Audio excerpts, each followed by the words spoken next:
Car तो आज हम कक्षा 6 के अध्याय नंबर 9 से शुरुआत करने जा रहे हैं। पूर्व में हम 8 अध्याय पढ़ चुके हैं। आज हम 9वां अध्याय की शुरुआत कर रहे हैं। तो चलिए शुरुआत करते हैं। राजस्थान में आधारभूत सेवाएं। किसी राज्य के विकास के लिए कुछ आधारभूत सेवाओं की आवश्यकता होती है, जैसे शिक्षा, चिकित्सा, परिवहन एवं स्वास्थ्य आदि।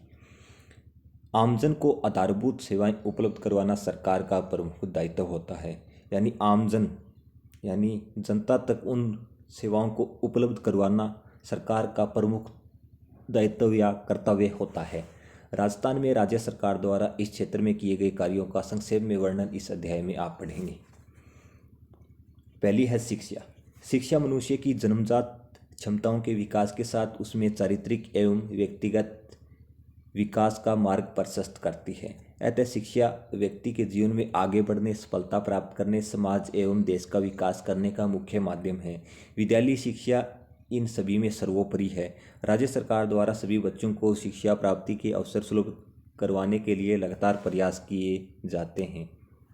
तो इसने क्या बताया, इसमें शिक्षा मनुष्य की जन्मजात क्षमताओं के विकास के साथ, यानी जो जन्मजात क्षमता है उनमें विकास के साथ उनमें चारित्रिक और व्यक्तित्व विकास का मार्ग प्रशस्त करती है। यानी उसका चरित्र के बारे में निर्माण और उसका व्यक्तित्व विकास का मार्ग प्रशस्त करने का कार्य करती है।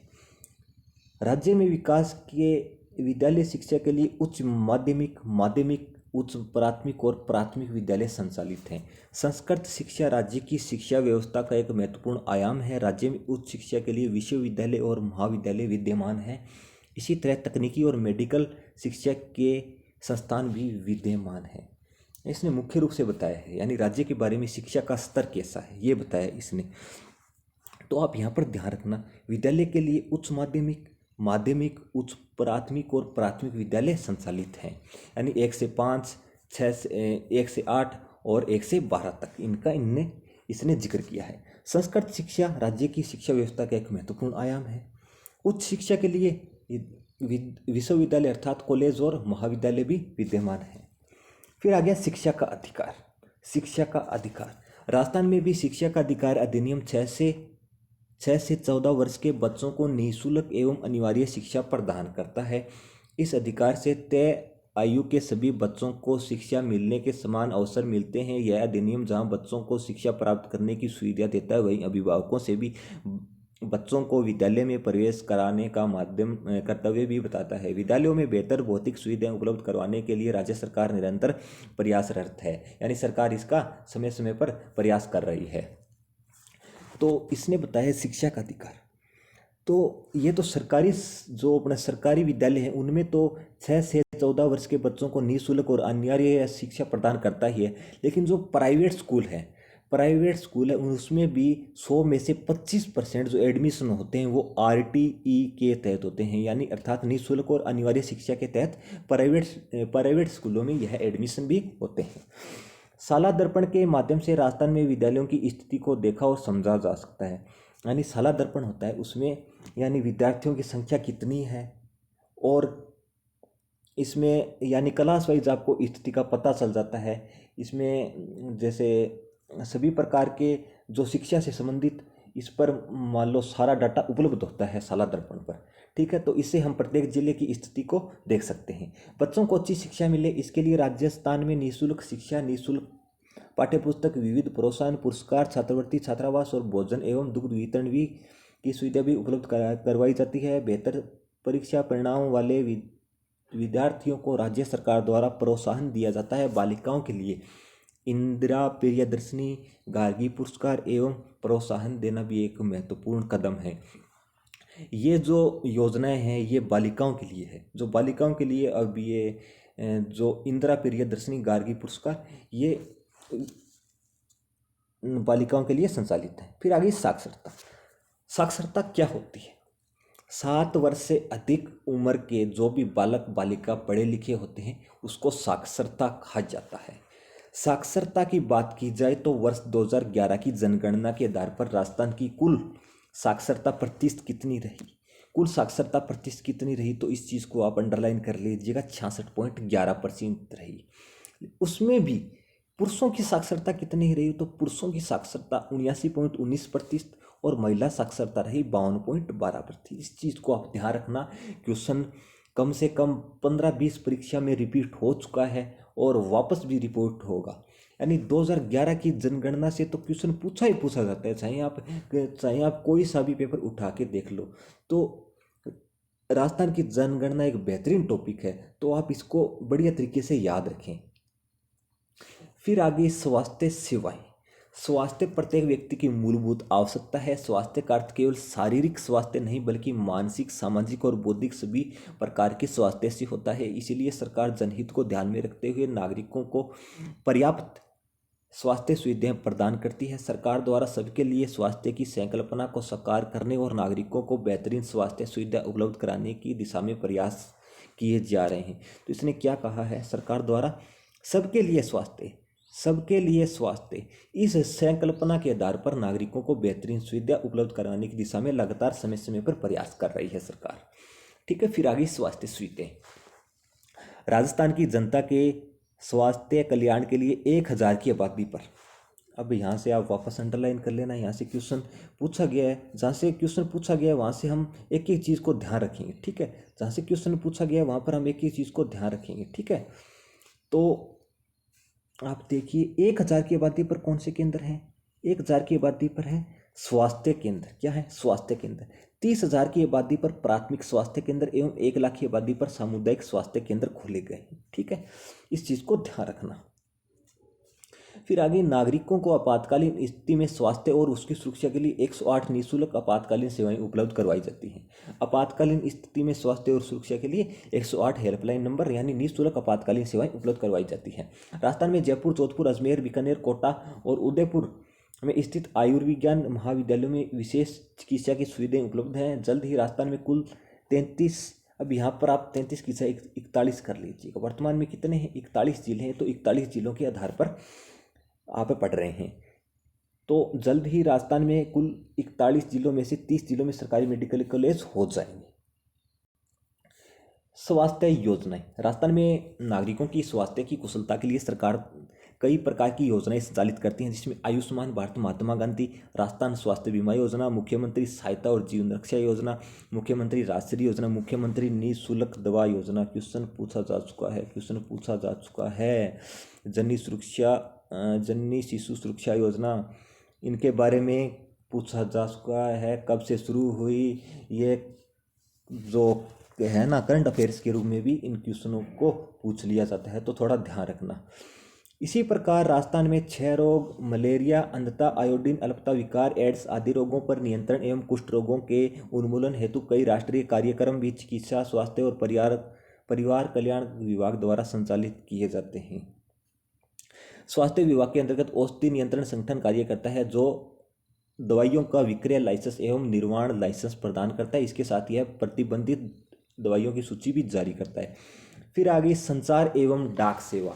वर्तमान युग सूचना एवं तकनीकी का युग है, अतः इस दिशा में राजस्थान में भी महत्वपूर्ण कदम उठाए जा रहे हैं। आप संचार को सूचना या समाचार भेजने की प्रक्रिया से समझ सकते हैं। इसके माध्यम से 2 या 2 से अधिक व्यक्ति अपने संदेशों अथवा विचारों को आदान प्रदान कर सकते हैं। क्या है, इसके माध्यम से 2 या 2 से अधिक व्यक्ति अपने संदेशों और विचारों को आदान प्रदान कर सकते हैं। टेलीफोन, टेलीविज़न, रेडियो, टेलीग्राफ इसके प्रचलित साधन हैं। बढ़ते हुए सूचना और तकनीकी ज्ञान संचार के क्षेत्र में क्रांति लाती है। राजस्थान में सूचना तकनीकी एवं संचार विभाग कार्यरत है, जो नवीन बदलावों के अनुरूप राज्य के तकनीकी विकास के लिए प्रयास करता है। यह राज्य में सूचना एवं संचार से संबंधित नीति के निर्माण, क्रियान्वयन का कार्य करता है एवं सूचना व तकनीकी से संबंधित सुविधाओं, शर्तों और सीमाओं को तय करता है। फिर आगे डाक सेवा। डाक सेवा संचार एवं डाक के माध्यम से नागरिकों को संदेश और सामग्री को आदान प्रदान करने की सुविधा उपलब्ध करवाई जाती है। संदेशों, सूचनाओं और विविध सामग्री को भौतिक तथा वस्तुगत रूप में आदान प्रदान करने अथवा एक से दूसरे स्थान तक पहुंचाने में डाक व्यवस्था का महत्वपूर्ण योगदान है। डाक एवं संचार विभाग भारत सरकार का एक महत्वपूर्ण विभाग है। क्या है, एक महत्वपूर्ण विभाग है। राजस्थान में भी डाक और इससे संबंधित सुविधाएं पर्याप्त रूप में उपलब्ध हैं। डाक विभाग के माध्यम से सूचना प्रेषित करने के लिए पोस्ट कार्ड, अंतर्देशीय पत्र और लिफाफे 3 पारंपरिक साधन हैं। सामान्य डाक सेवा रजिस्टर्ड पत्र और स्पीड पोस्ट के माध्यम से डाक को पहुंचाया जाता है। डाक विभाग के माध्यम से न केवल डाक भेजी जाती है बल्कि बचत खाते और मनी ऑर्डर की सुविधा भी उपलब्ध करवाई जाती है। इसका एक उदाहरण सुकन्या समृद्धि योजना है, जिसके अंतर्गत बेटी की पढ़ाई व शादी के लिए डाक विभाग के पास सुकन्या समृद्धि योजना का खाता खुलवाया जाता है। खाते से निश्चित समय के बाद राशि निकालने की सुविधा प्रदान की गई है।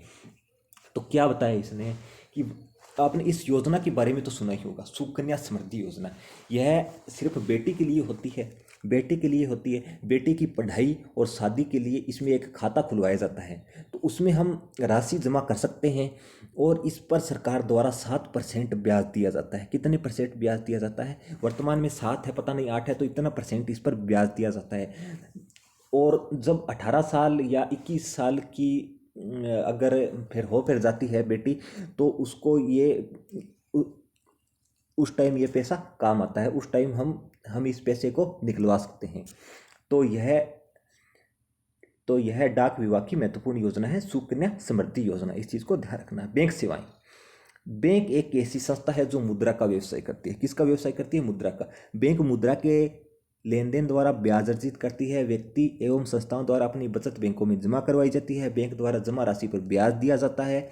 बैंक जरूरतमंद लोगों को ऋण भी देती है एवं ऋण की राशि पर ब्याज वसूल करती है। बैंक में जमा राशि एटीएम, चेक व ड्राफ्ट द्वारा निकाली जा सकती है। बैंक द्वारा अपने ग्राहकों को लॉकर सुविधा भी प्रदान की जाती है। सभी bank reserve bank of India के अधीन कार्य करते हैं। किसके अधीन कार्य करते हैं? सभी bank reserve bank of India के नियमों के अधीन। फिर आ गई परिवहन सेवा।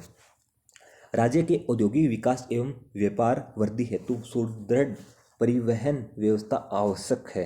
राजस्थान में सड़क, रेल एवं वायु तीनों प्रकार के परिवहन के साधन उपलब्ध हैं। राज्य में कोई बंदरगाह नहीं है। क्या है? राज्य में कोई भी बंदरगाह नहीं है, लेकिन राजस्थान के सबसे निकटतम बंदरगाह है, वो कौन सा है? वो है कांडला बंदरगाह। कहाँ है? कांडला बंदरगाह है गुजरात में। कांडला बंदरगाह है गुजरात में। कांडला बंदरगाह कहाँ है? गुजरात में है। ठीक है। फिर आगे सड़क परिवहन। राजस्थान में के परिवहन के साधनों में सड़क परिवहन का महत्वपूर्ण स्थान है। राजस्थान राज्य परिवहन निगम 1 अक्टूबर 1964 में स्थापित हुआ था। भाई यहाँ से अंडरलाइन कर लेना, क्वेश्चन रिपीट होगा। मैंने बोल दिया ना क्वेश्चन रिपीट होगा, तो क्वेश्चन रिपीट होगा यहाँ से। राजस्थान राज्य परिवहन निगम 1 अक्टूबर 1964 में स्थापित हुआ था। क्वेश्चन पूछ भी लिया गया है, बार बार क्वेश्चन पूछा गया है ये। राजस्थान में सड़कों की सर्वाधिक लंबाई जोधपुर एवं न्यूनतम लंबाई धौलपुर में है। NH-15 राज्य का सबसे लंबा राष्ट्रीय राजमार्ग है। सबसे छोटा राष्ट्रीय राजमार्ग 71 भी है। सबसे लंबा राष्ट्रीय राजमार्ग कौन सा है? NH-15 और सबसे छोटा राष्ट्रीय राजमार्ग 71 भी है। फिर आ गया रेल परिवहन। रेल परिवहन माल परिवहन एवं यात्री परिवहन दोनों की दृष्टि से महत्वपूर्ण है। राजस्थान में रेलवे के 2 जोन। कितने जोन है रेलवे के? रेलवे के 2 जोन हैं। उत्तर पश्चिमी रेलवे एवं पश्चिम मध्य रेलवे एवं 5 मंडल जयपुर, जोधपुर, अजमेर, बीकानेर एवं कोटा है। भारत का सबसे बड़ा रेलवे मॉडल कक्ष उदयपुर के पश्चिमी रेलवे क्षेत्रीय प्रशिक्षण केंद्र में स्थित है। भारत का सबसे बड़ा रेलवे मॉडल कक्ष कहाँ स्थित है? उदयपुर के पश्चिमी रेलवे क्षेत्रीय प्रशिक्षण केंद्र में स्थित है। फिर आ गया वायु परिवहन। राजस्थान में वायु परिवहन का विकास जारी है। राजस्थान में जयपुर, जोधपुर, उदयपुर, कोटा, अजमेर वायु सेवा से जुड़े हैं। जयपुर का सांगानेर हवाई अड्डा राज्य का एकमात्र अंतर्राष्ट्रीय हवाई अड्डा है। राज्य में बीकानेर, जैसलमेर, सूरतगढ़, बाड़मेर, फलौदी, रातानाड़ा हवाई अड्डे भारतीय वायुसेना के अधीन हैं। यह भी जाने, यहाँ से आप ध्यान रखना, राजस्थान में पहली रेलगाड़ी कहाँ से कहाँ तक और कब चली थी, तो इस चीज़ को ध्यान रखना, क्वेश्चन पूछा गया है। राजस्थान में पहली रेलगाड़ी जयपुर रियासत में आगरा फोर्ट से बांदीकुई के बीच अप्रैल 1874 में चली। कब चली थी? अप्रैल 1874 में। कहाँ से कहाँ तक? जयपुर रियासत में आगरा फोर्ट से बांदीकुई के बीच। आगरा फोर्ट कहाँ है? आगरा फोर्ट कहाँ है? तो आगरा फोर्ट है यूपी में, इस चीज़ को ध्यान रखना। और बांदीकुई है वही दौसा में, बांदीकुई है दौसा में। इस क्वेश्चन के साथ साथ एक क्वेश्चन और ध्यान रखना। ये तो हमने बात की राजस्थान में पहली रेलगाड़ी। अब भारत की पहली रेलगाड़ी कब और कहाँ से कहाँ तक चली थी? तो भारत की पहली रेलगाड़ी चली थी 16 अप्रैल 1853 में। कब चली थी? 16 अप्रैल 1853 में मुंबई से ठाणे के बीच चली थी। मुंबई से ठाणे के बीच चली थी। फिर आगे शब्दावली। बौद्धिक क्या होता है? बुद्धि से संबंधित। व्यापक क्या होता है? बड़ा।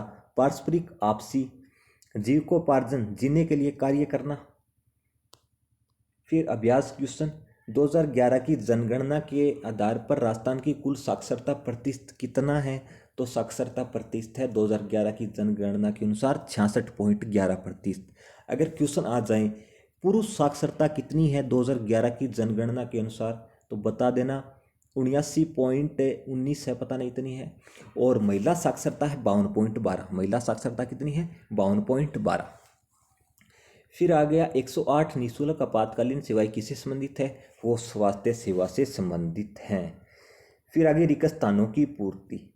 राज्य का सबसे लंबा राष्ट्रीय राजमार्ग NH 15 है और सबसे छोटा राष्ट्रीय राजमार्ग 71 भी है। फिर आगे बैंक एक ऐसी संस्था है जो किसका व्यवसाय करती है? तो वह मुद्रा का व्यवसाय करती है। राजस्थान में आयुर्विज्ञान महाविद्यालय किन जिलों में है? तो नाम लिख देना आप, जयपुर, जोधपुर, कोटा, इन जिलों में है। स्वास्थ्य से आप क्या समझते हैं? तो इस चीज़ को ध्यान रखना। फिर बैंक से आप क्या समझते हैं? तो इसको लिख देना। फिर संचार से आप क्या समझते हैं? संचार के कौन कौन से प्रमुख साधन हैं मैंने अभी बताया है, तो इस चीज़ को आप ध्यान रखना और इस चीज़ को याद कर लेना, ठीक है। तो कल हम 10वां अध्याय पढ़ेंगे। इनमें हम जो मैंने जहाँ पर अंडरलाइन कराई है उन चीज़ों को ध्यान रखना। ये क्वेश्चन बार बार जितने भी राजस्थान के एग्जाम हैं उनमें पूछे जाते हैं। जैसे राजस्थान राज्य परिवहन निगम कब स्थापित किया गया? तो वो स्थापित किया था 1 अक्टूबर 1964 में। फिर अगर क्वेश्चन आ जाए राज्य का एकमात्र अंतर्राष्ट्रीय हवाई अड्डा कहाँ स्थित है? तो वो जयपुर में स्थित है। राजस्थान में पहली रेलगाड़ी कहाँ से कहाँ तक और कब चली थी? तो आप बता देना, वो चली थी अप्रैल 1874 में। अप्रैल 1874 में आगरा फोर्ट से बांदीकुई के बीच चली थी। अगर क्वेश्चन पूछ ले सभी बैंक कौन से बैंक के नियमों के अधीन कार्य करते हैं? तो रिजर्व बैंक ऑफ इंडिया के अधीन कार्य करते हैं। फिर अगर क्वेश्चन पूछ लिया जाए कि राजस्थान में सड़कों की सर्वाधिक लंबाई कहाँ है? तो वो है जोधपुर में। और परिवहन के राजस्थान में कौन कौन से साधन उपलब्ध हैं? तो बता देना सड़क, रेल और वायु। तो इन क्वेश्चनों को ध्यान रखना। कल से हम अगले अध्याय में शुरुआत करेंगे। धन्यवाद। अगर अच्छा लगे तो सब्सक्राइब और शेयर ज़रूर करना, ठीक है दोस्तों। कल हम 10वां अध्याय शुरू करेंगे। धन्यवाद।